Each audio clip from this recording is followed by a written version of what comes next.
So in today's video, we're going to be talking about what's moving the needle in cameras, lenses, and the broader photo industry, from Sony locking down sales in China to tariffs that could hit your next gear upgrade. There's a surprising new launch from Tamron, Peak Design, Cosina, and Godox that I think are worth a closer look. So let's jump in.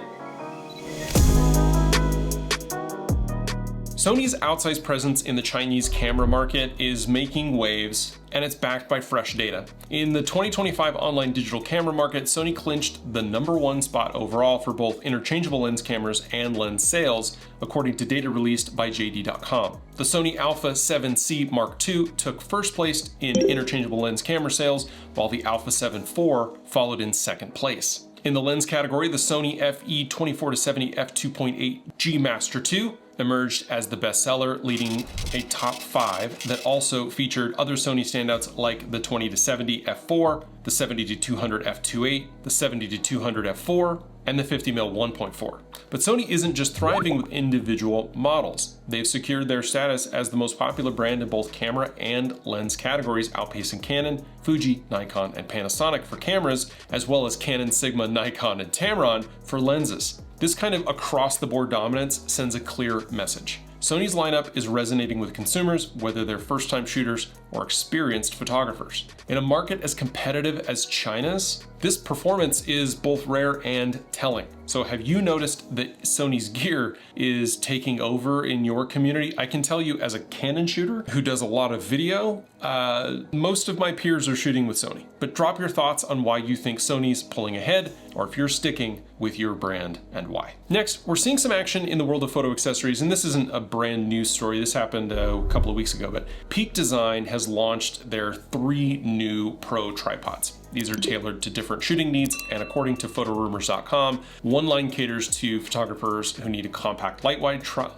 tripod and street work, while the taller versions allow for greater flexibility and support on location shoots where height and stability matter most. Now, these tripods are engineered for working pros who don't want to compromise on portability and performance. And I'll be watching to see how these releases perform once they hit more photographers' hands in the summer. Peak Design has a strong history of melding function and form into products that last. So if you're shopping for a tripod upgrade, or you just want to see what's new, these products might be interesting to you. I like Peak Design product. I have a right here in the corner here. That's my Peak Design travel bag. That's my primary photo bag when I don't have my sling, which is a K&F sling. But one thing you won't find in my bag is the Peak Design tripod. And the reason why is, to be quite honest, I couldn't justify the price. What I ended up purchasing instead when I went looking for a travel tripod, and I've got a handful of videos on the channel that talk about tripods. I really like lightweight carbon fiber adventure tripods because I do a lot of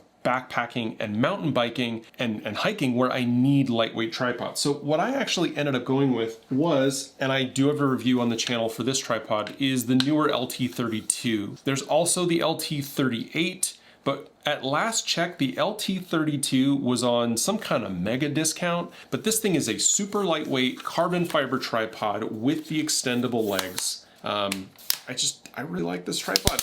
It gets really tall, and it has the quick release on the top. So if you're looking to not drop $500, $600, or $700 on a carbon fiber tripod, right now the LT32 with that quick release head is currently on sale for $146. I'll put a link down in the description. If you want the more traditional head with a traditional ball head, and you want the trapezoidal style legs, that one is, the LT32 is round. The LT38 has the geometric shaped legs similar to the Peak Design tripod. That one's on sale for $196. That's $100 off. And in my experience, the stability has been very good. The weight is great, and they're both phenomenal tripods. Again, I'll put links down in the description to those, and I will also include a link to the review video that I did for the LT32. Now, I'm not sponsored by Neewer. I really like their tripods. But speaking of sponsors, this video does have a sponsor, which is me. And unless I say otherwise, every video on this channel is backed by my photography business. YouTube ad revenue is nice, but it doesn't keep the lights on. I am a working professional photographer and videographer, and this is how I make a living. I specialize in portraits, events, weddings, and photo and video work for small businesses. Now, if you're in Las Vegas or Southern California and you need a professional to make you, your family, or your business look amazing, I've got booking links down below. I offer free mini sessions as well as package and daily rates. The busy season's about to hit, so grab your spot before I am fully booked. Another update that caught my attention, Godox is reaching out to a new generation of photographers with their IT20 and IT22 ultra compact flashes. These are now available for Canon, Nikon, Sony, Fuji, and OM system cameras. These aren't bulky studio strobes. Both models are lightweight, portable, and stack up for on-the-go shooting. They come in black and silver, and despite their small size, they actually pack some pro-level features. They have through-the-lens output as well as high-speed shooting compatibility across all 5 brands with manual adjustments from 1/32 to 1:1 power, and they have a small LCD screen for easy use and control. Godox has really been, I don't know, they've been on fire in the lens release category, pulling out flashes with phenomenal specs. These, for example, have a 1.5 second recycle time with an estimated 700 flashes. And each flash comes with a soft pouch, a charging cable, and some magnetic accessories, which is kind of a cool addition. They've got light spreaders, filters, and color options for creative effects. There's an optional hot shoe riser, which allows you to bounce flash off of surfaces up to 90 degrees. Now, these speedlights do lack some of the more advanced features like wireless triggering, which sets them apart from some of the Pro models, as these are intended to be carried along with smaller mirrorless cameras and kind of be a first flash on camera. Now, that doesn't mean that you couldn't potentially hook them up to a trigger device, they just don't have it built in. It's a refreshing nod to entry-level creators who want to have a lot of control. The one thing that I want to say though about this, even though these look super cool and interesting, and Godox makes phenomenal flashes, I shoot with the AD200 Pro 2 as my primary strobe when I'm doing portrait work, is I don't know why all the stories about this release claim that it's focused at Gen Z. Like, why does Gen Z specifically want small flashes? I don't know. I think anybody could use a flash like this. I'll put a link down in the description. Now let's talk about a topic that could potentially reach your wallet, and especially for Sony shooters. There is a significant new Japanese tariff agreement just announced by President Trump and has been confirmed at a congressional Republican event. So here's what's in the deal. The United States will apparently receive $550 billion in investment and loan packages from Japan. And in exchange, the tariffs on Japanese goods entered the US are going to be set at 15%. That's 10% lower than the 25% that was originally planned, but higher than the 10% that most Japanese goods are currently facing. The 15% tariff explicitly covers automobiles and related products, such as parts, giving Japanese automakers a cost edge over Korean and European brands, which could face hikes up to 25% in just over a week. Japan's trade minister described the package as substantial, with direct benefits to their technology and medical sectors in America. But in the tech and photo space, the new deal offers companies more stability and predictability while still potentially increasing the prices for consumers. We're going to see higher import costs, which will be paid by importers here on the stateside and likely passed on to consumers. Now, while President Trump claims that Japan will pay the tariff, in practical terms, tariffs are a tax that is borne by US importers, and so the American businesses and consumers are going to be paying the price. And while prices may go up, at least we know that it will be stable. I am very curious about my audience's perspective on this from the standpoint of the politics here in the United States. I try to keep this channel as neutral as possible, but I'm very curious to hear what your thoughts are. Let me know down in the comments. I also want to say thank you to everyone who participated in my recent Instagram giveaway. I am putting the gear list together now, and I'll announce the live video for the gear giveaway soon. We hit 1,200 followers on Instagram and 21,000 subscribers here on YouTube. None of this happens without you. This giveaway window has closed, but I'll be running more promotions in the future, so keep an eye out. If you want to support my work, I'd appreciate a follow over on TikTok or Facebook, where I am still to build. Thanks again for all the support. Now back to the video. Let's switch gears really quick to talk about social platforms and creator myths. So I've heard this from a lot of people. There's been this persistent myth that if you use the term link in bio in your Instagram caption, that it can tank your post's reach. Well, Adam Mosseri, who is the head of Instagram, put that rumor to rest in this week's Let's try that again. Adam Mosseri, the head of Instagram, has put that rumor to rest this week. According to Mosseri, posts containing the phrase link in bio are not penalized by or limited in their reach. Instagram doesn't reduce your algorithmic visibility for referring people to your profile. Mosseri even added that he does it regularly on his account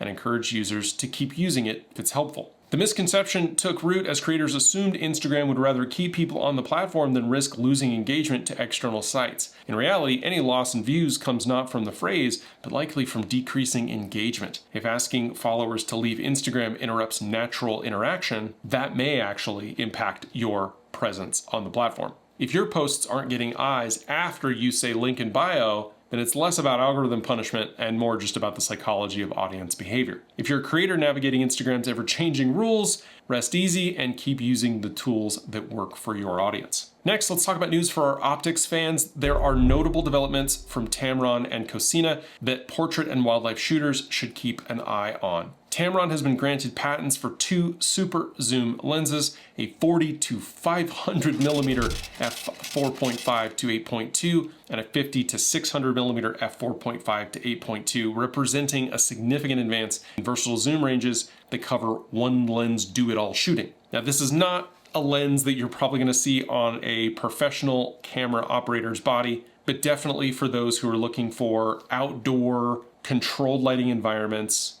Think about the Saturday soccer game with the kids, right? The trip to the amusement park, situations where you're using a entry-level camera and you just need that one lens to do it all. Now, turning to Cosina, the Japanese company that owns the Voigtlander brand has filed for a patent for 3 fast portrait primes: a 75mm f1.4, an 85mm f1.4, and a 100mm f1.4. Now, according to details in the patent, Cosina's lenses are designed to be more compact than prior wide aperture rivals, while delivering enhanced image quality and better control of aberrations like color fringing. This is a key challenge in ultra-fast glass. Let's try that again. For portrait specialists and bokeh lovers, these could be lenses worth watching as the development continues. Next, I want to switch gears and talk a little bit about software. If you've ever found yourself waiting for Adobe Lightroom to respond, or worse, wondering if your system's about to burst into flames, you are not alone. Lightroom's been infamous for pushing RAM and processor usage to the limit for years,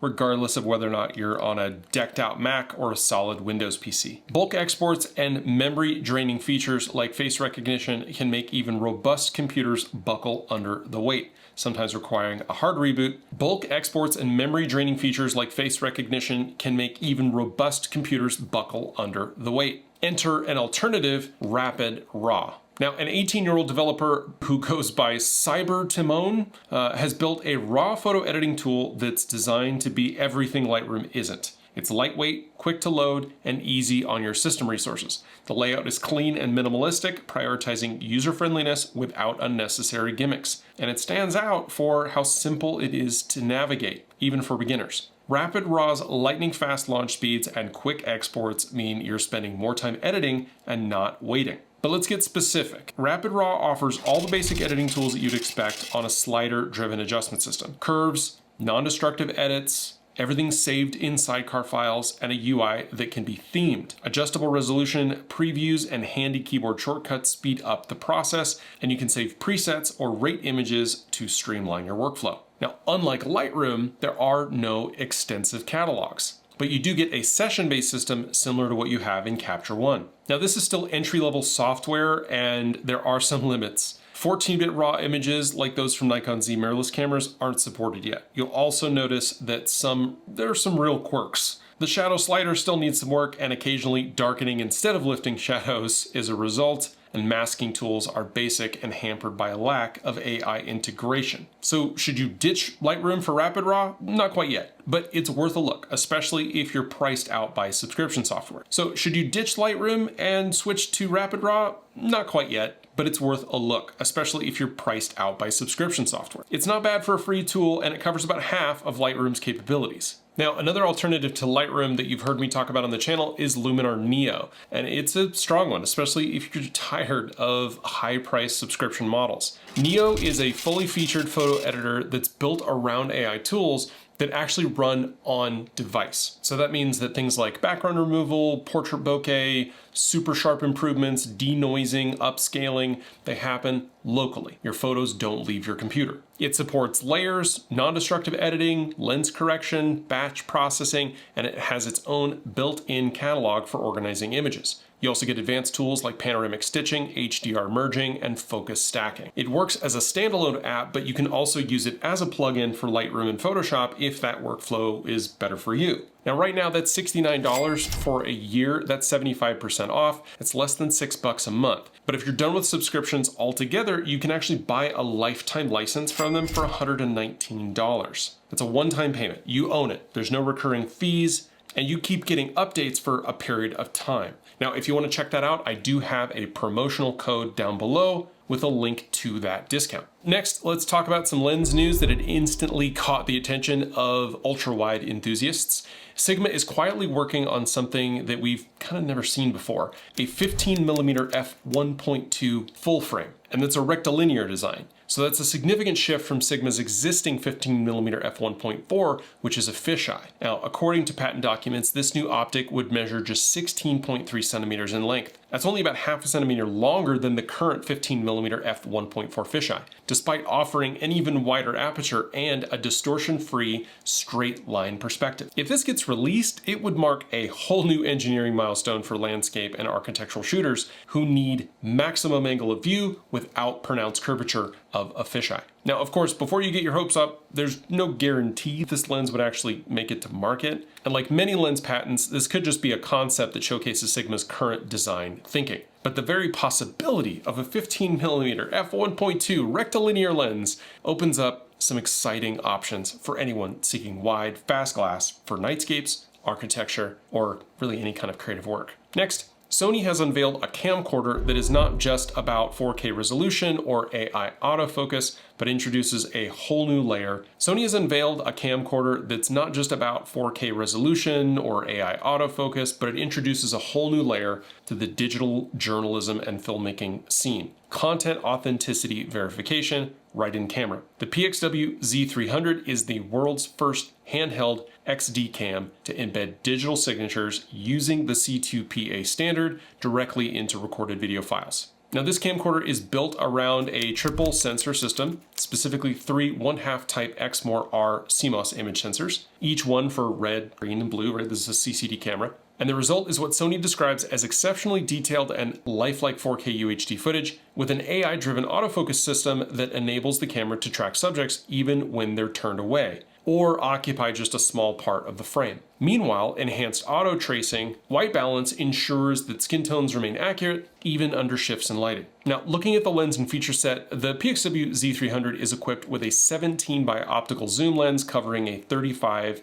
equivalent range of 30 to 515 millimeters and maintains a constant 1.9 aperture. Digital magnification is supported up to 4x at full HD and 1.5 at 4K. The included Bion's XR chip handles image processing. Other professional tools include optical image stabilization, support for custom 3D LUTs, a Cinetone, hybrid log gamma HDR profiles, integrated electronic variable ND filter, which ranges from 1/4 to 1/28 strength, and able to operate in all fully automatic modes, a 4-channel audio recording system, picture cache recording mode for capturing moments even before the record button is pressed. There are just a ton of features baked into this camera. On the usability side, on the usability front, the camera offers separate rings for focus, zoom, and iris on the lens, a high visibility LCD display, pro connectivity with SDI, HDMI, timecode, Genlock, USB, and more, and both CF Express A and SDXC UHS-2 card slots. However, note that CF Express 4 is not supported. The side-mounted V-mount lets users connect